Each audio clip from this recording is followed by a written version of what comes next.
Right, so I did something a bit stupid last month. I bought the cheapest Honda CR-V I could find on AutoTrader, 950 quid, a 2003 model with 187,000 miles on the clock. I know what you're thinking. That's either going to be the best decision I've made or an absolute disaster.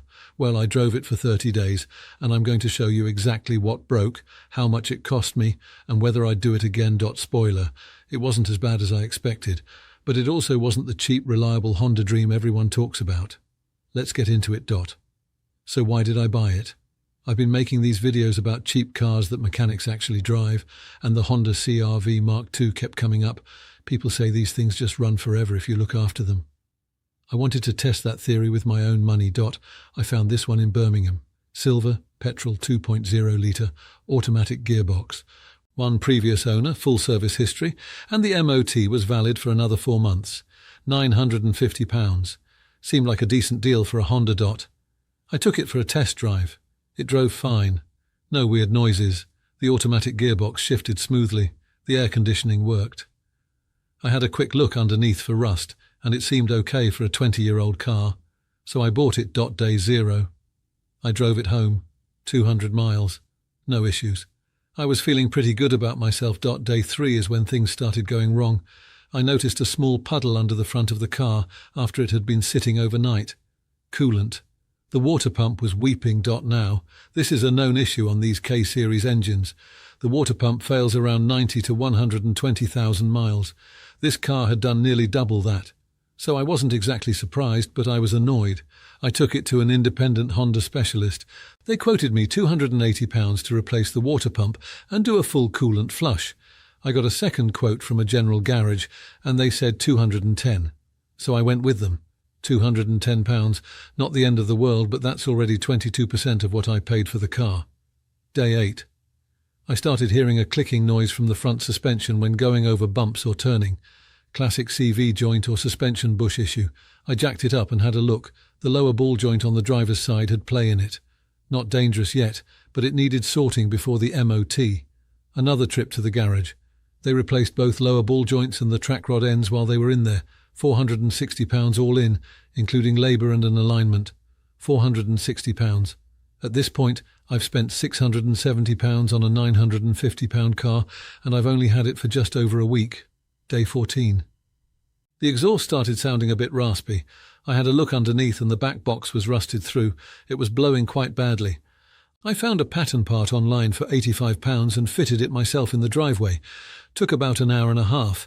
Saved myself probably 150 quid in labour. £85. Still money, but at least I didn't have to pay someone else. Day 19. The battery light came on the dashboard while I was driving.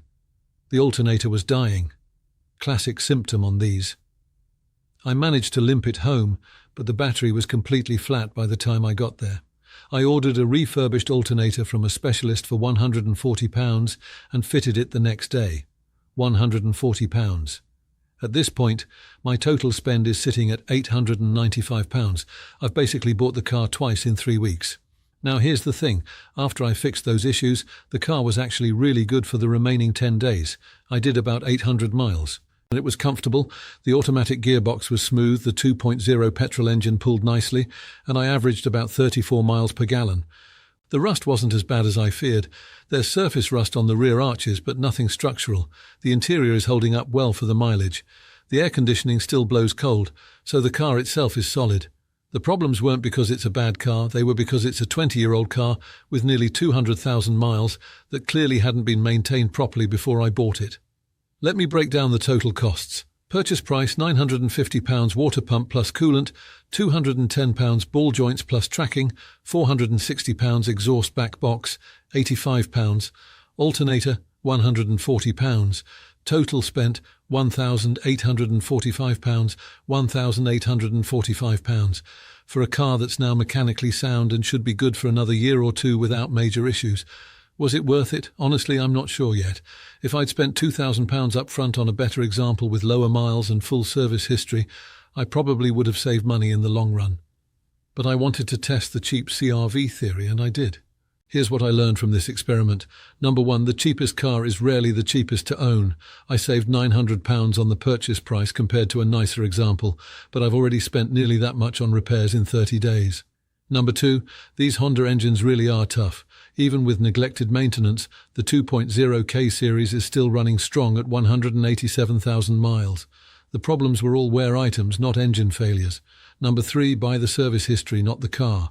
If this previous owner had done the water pump and suspension work when it was due, I would have saved over £700.